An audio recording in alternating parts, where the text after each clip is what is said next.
My name's Nick Redfern. I've had an interest in the UFO subject for a long time. I'm one of those people who has a deep interest in ufology, but who's never actually seen a UFO. But how and why I got interested in the UFO subjects, my dad was in the British Royal Air Force. He worked as a radar mechanic. And he was involved in two UFO incidents in 1952, September 52. And this was at the height of a NATO operation in the North Sea and the English Channel, which involved the US, the UK, France, various other nations. And it was really sort of like a show of force to the Russians that, hey, you know, if you try and launch a sneak attack, you're not going to get away with it. And over the course of several nights, the radar operators started to track these strange, high-flying, fast-moving objects in the sky. Nobody knew what they were. It certainly wasn't anything that we were flying, because they were performing all sorts of weird maneuvers, like coming to a complete stop from incredible speeds, reversing, hovering in the sky. And this was 1952. And these sightings on radar went on for a couple of nights, and my dad was brought in to check out the equipment to make sure it wasn't producing false readings, and it turned out it wasn't. And other pilots who were sent up to see these things described seeing classic flying saucers. Others described seeing bright lights in the sky, like brilliantly lit up. And it was never resolved. Everybody who was involved was taken into a room and basically told, you won't talk about this. This included the pilots, the ground personnel, the radar operators, the radar mechanics like my dad. And it was a definitive wave of UFO activity that actually did worry the British government.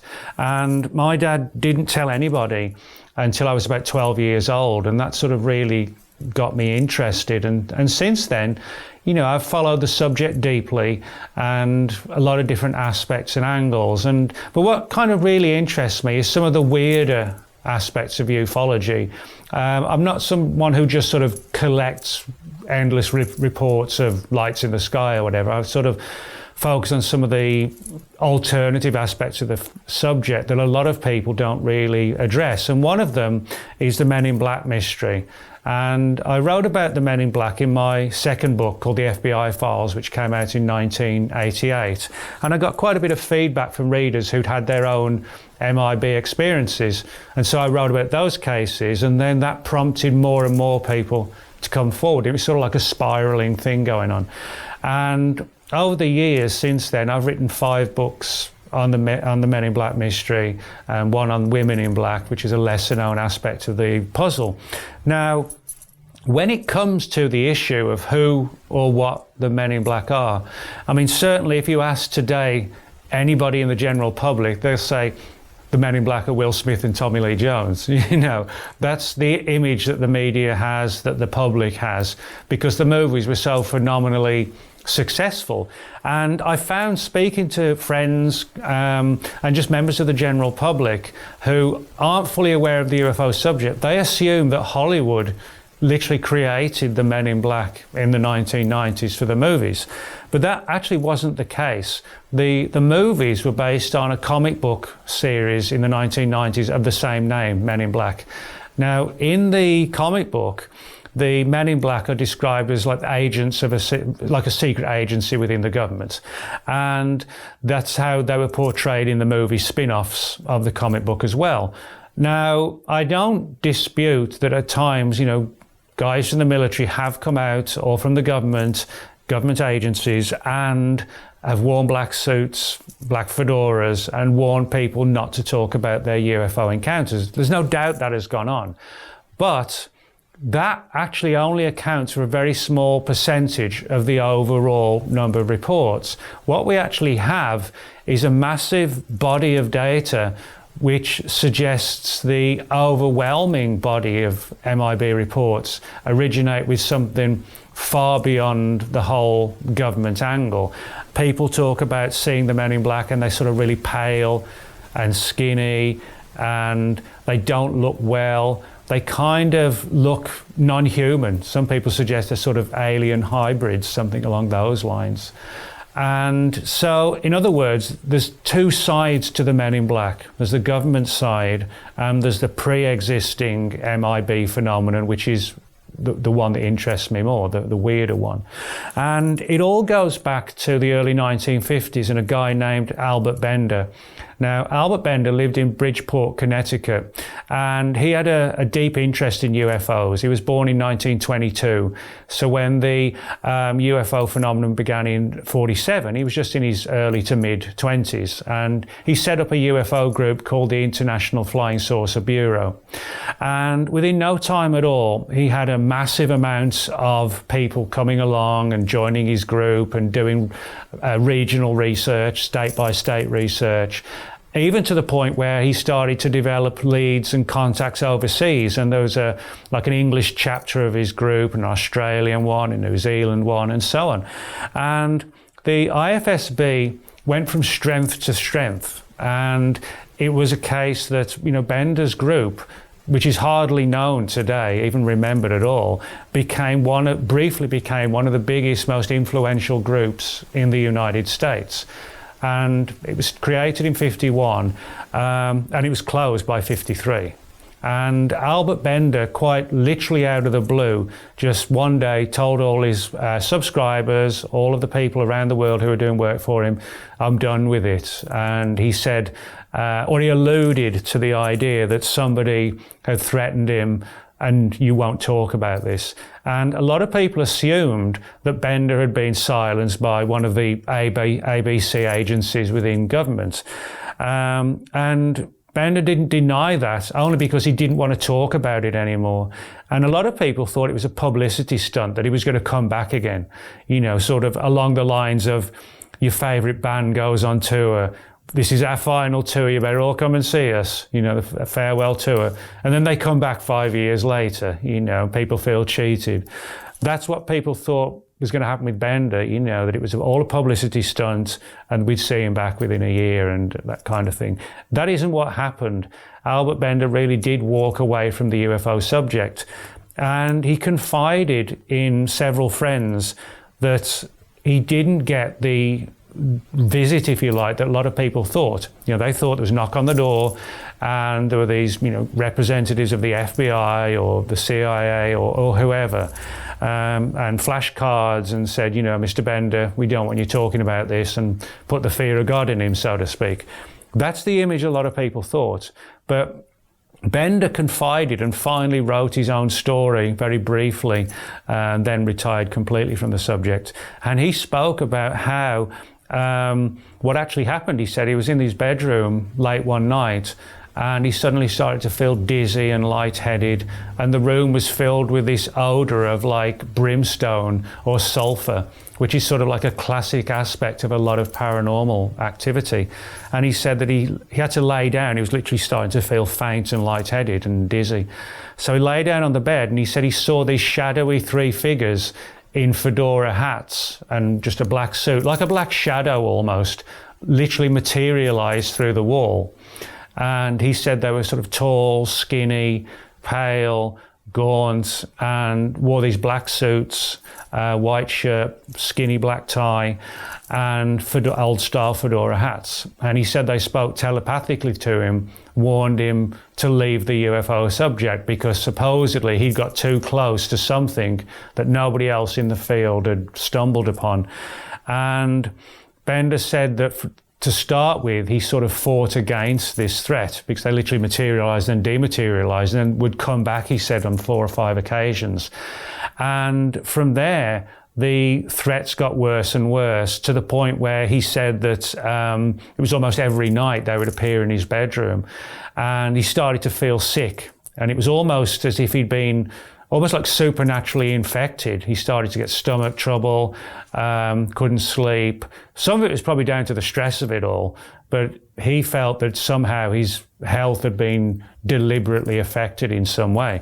And so he did walk away from the subject. And so that's really how it began. Now, between sort of the mid-50s and early 60s, there was kind of a lull in MIB reports.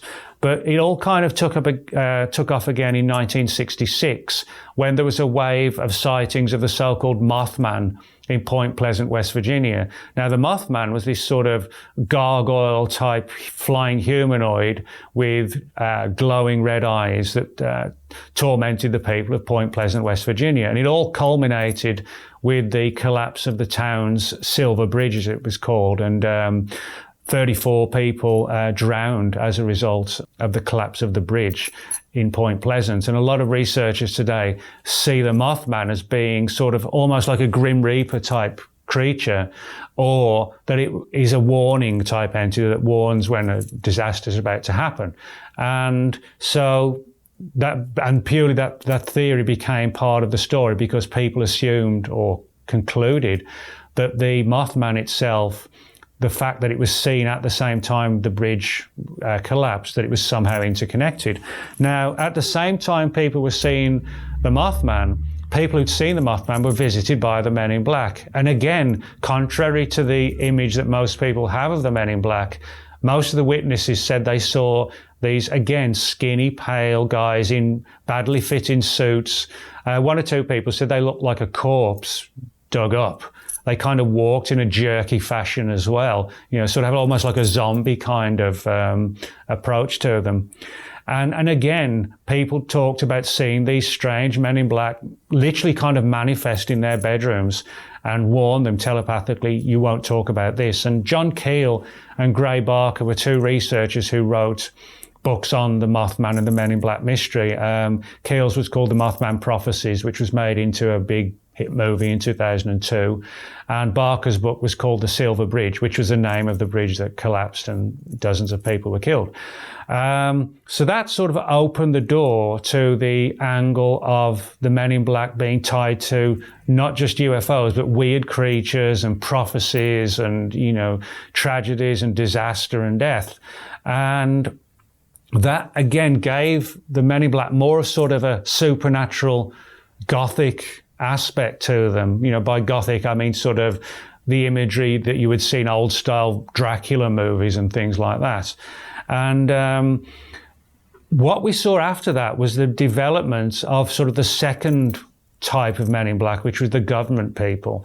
Now, one of the things you have to remember is that regardless of whether you're working in governments or not, back in the 50s and 60s, most of the guys in America, the fashion then was suits and fedora hats. All the guys wore those kind of hats and suits. So I think we can make a case that some of the cases that have been perceived as genuine Men in Black cases were visits from people like the FBI who happened to be wearing a black suit and a fedora just because everybody wore those kind of outfits then.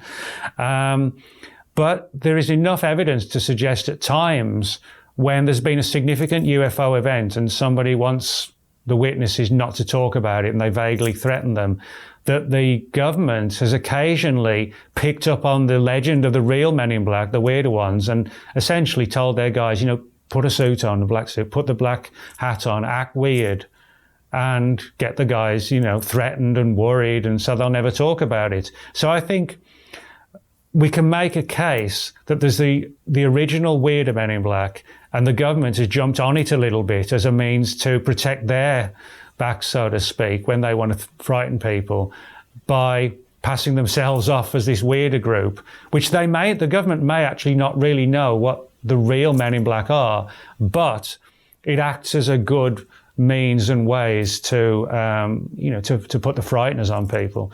Although most people I've found, and even in ufology, think that the Men in Black mystery really sort of took off in the early 50s, had its peak in the 60s, and then just sort of faded away. That's actually not the case. The reason why I think I've been able to prove that the phenomenon is still going on is because, having written 5 books on the subject, I get a lot of feedback from readers or people listening to radio shows.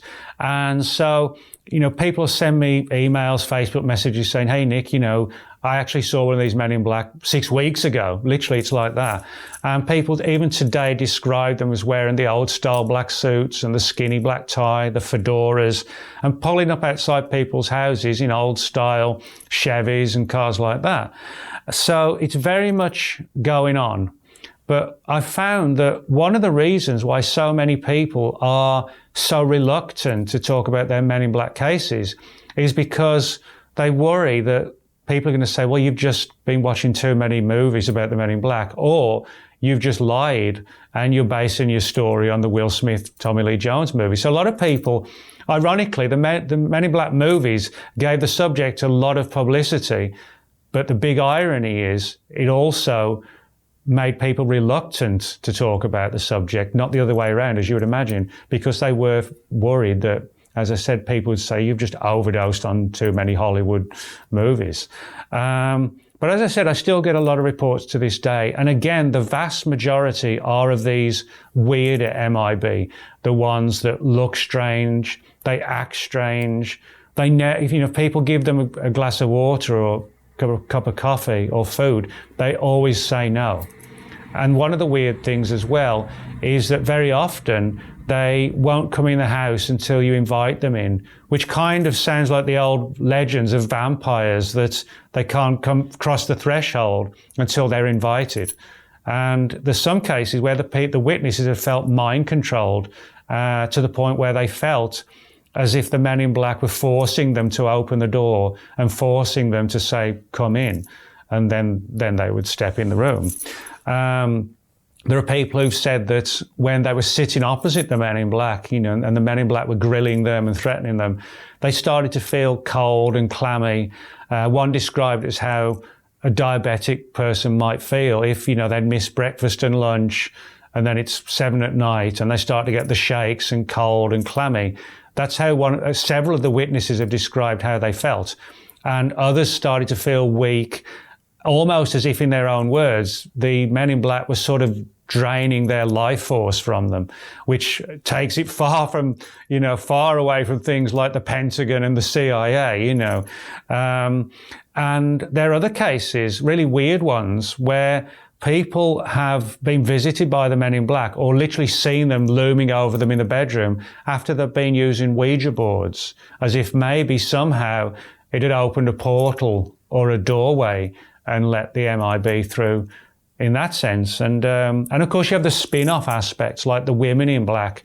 They're far less well known, but when John Keel was investigating the Mothman prophecies in 1967-66 in Point Pleasant, he found that not only were people being visited by the Men in Black, but they were being visited by these pale-faced women in black, trying to find information on abductees and contactees in the area. And they proposed themselves as like census takers. We're here to do a census for the government.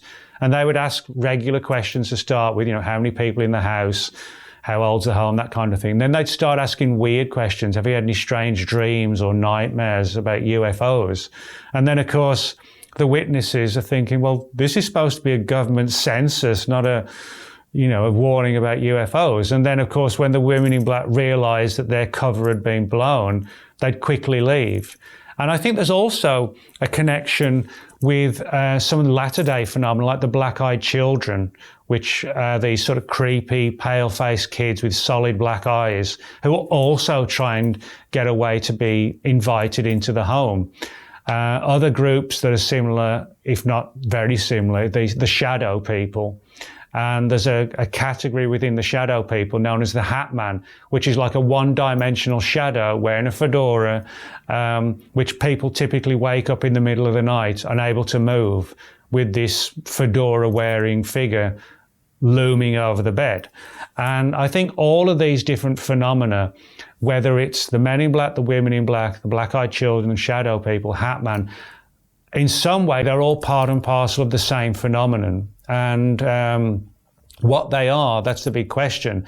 Now, some researchers have suggested they might be sort of human-alien hybrids because there is that aspect to them. Now, the Men in Black do look very pale, and they often have very pointed chins, which goes along with the sort of greys of ufology.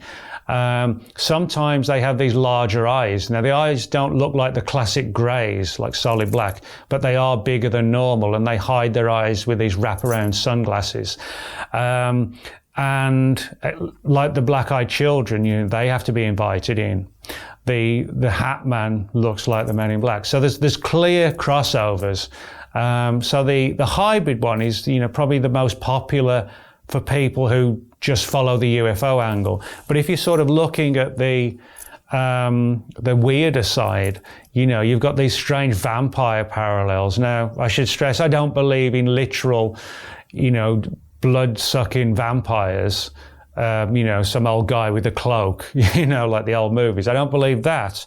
But I do sometimes wonder if the old legends of vampires may have been provoked by early reports, centuries-old reports of men in black turning up when somebody's had a paranormal experience that long ago, and it's kind of created these legends of these sort of body-draining characters that turn up at night like vampires.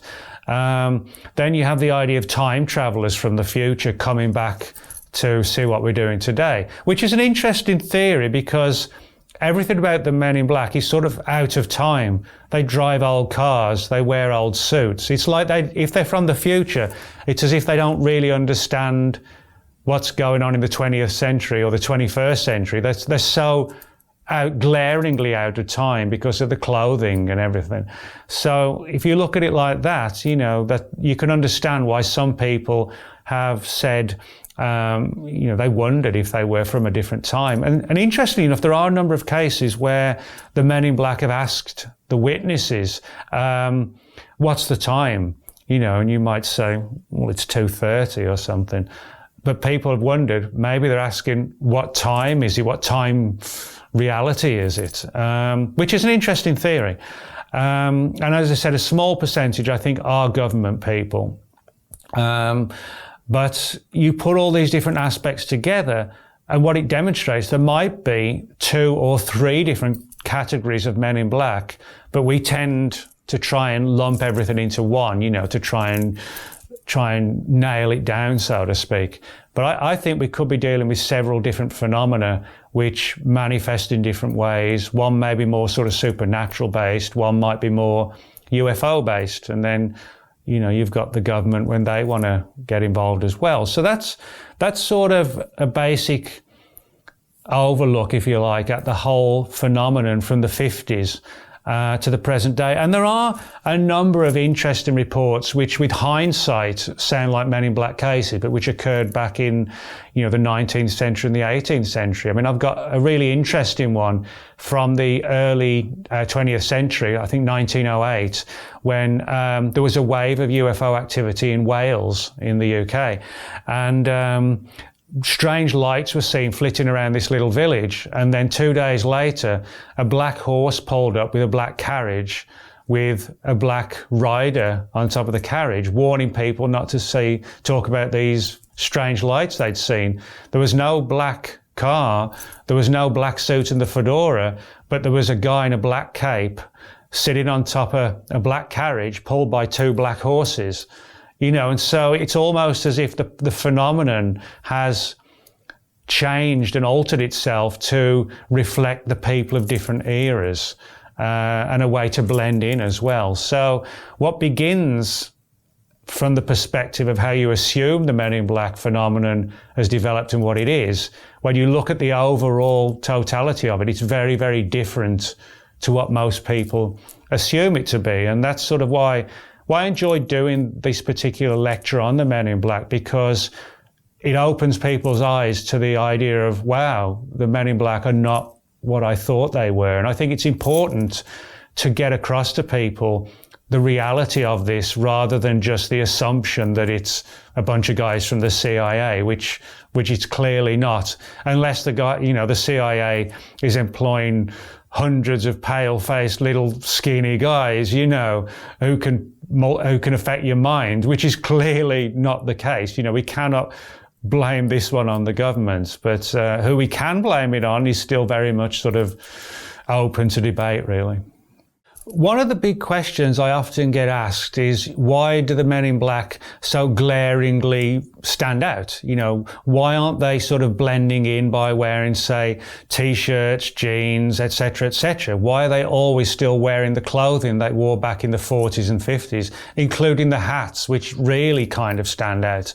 And it's one of those issues that has never really been resolved. Now, if they are alien-human hybrids or something along those lines, then you would imagine that they would have to have some sort of programming or teaching to show how they could infiltrate society and not be noticed.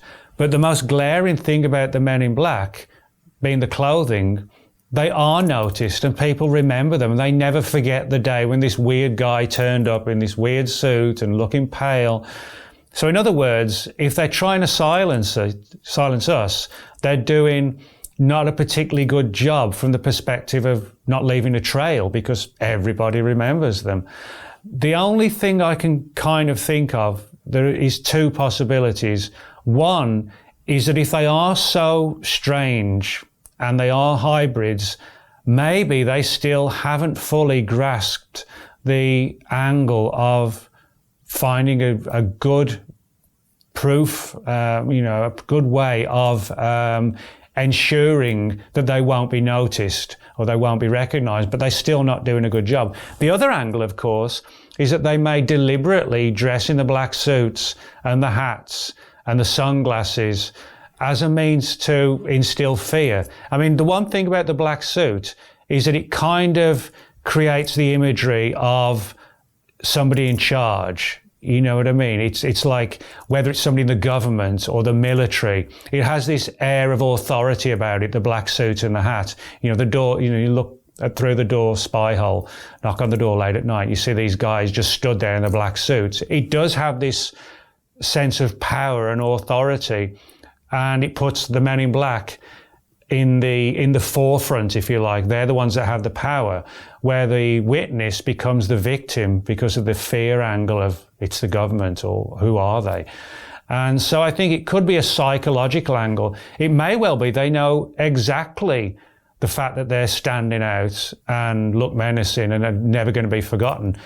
But that may be part of it. It might be a psychological approach to use that fear factor of authority to essentially make sure that the person won't say something. And admittedly, most of the stories I do get some, as I said, I do get some cases where the Men in Black have been seen in recent years and recent months. But most of the cases I get, people have stayed quiet for 10, 15, 20 years. In fact, I got one case from a guy who, now very elderly, and he was only like 5 or 6 when he had an encounter with a Man in Black in 1933. And this was in relation to a UFO case, and he didn't talk about it till about 2007. So that shows the sheer level of fear that people have.